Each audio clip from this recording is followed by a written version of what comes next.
عمرك سألت نفسك ليه في لعيبة كرة قدم بتوصل لدرجة إنهم يتعلموا لغة جديدة أول ما يجيلهم عقد احتراف في بلد أجنبية، ويتكلموا لغة البلد الجديدة في خلال شهور قليلة وممكن كمان أسابيع؟ والانتقالات ما بين نادي والتاني أو دوري والتاني بتخليه يتقن لغات كتير في سن صغير. كريستيانو رونالدو مثلا بيتكلم إنجليزي وأسباني وإيطالي، وليه فيديوهات بيتكلم فرنساوي وروسي، وممكن قريب كمان يتقن اللغة العربية، يعني 7 لغات أجنبية.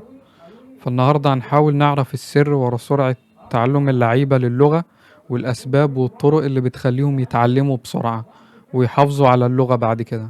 كمل معايا لحد الآخر عشان نطلع بخطة تقدر تطبقها على نفسك.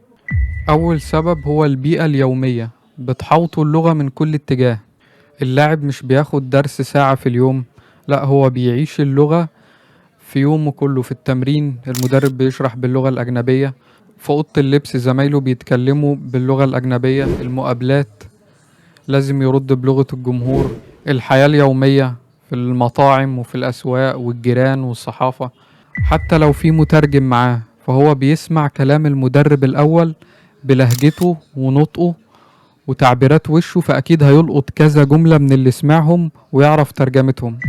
فبكده دماغه بتربط اللغة بالموقف الفعلي مش بالترجمة، يعني الجملة بتتخزن في عقله بالمشهد اللي اتقالت فيه، وده اللي بيخليهم يتكلموا بسرعة في خلال شهور وأسابيع، لأن دي الطريقة اللي الطفل اتعلم بيها لغته الأولى، لغته الأم، بالسمع والتكرار والتفاعل والممارسة اليومية. في أسلوب لتعليم اللغة بيسموه الانغماس اللغوي، immersion learning.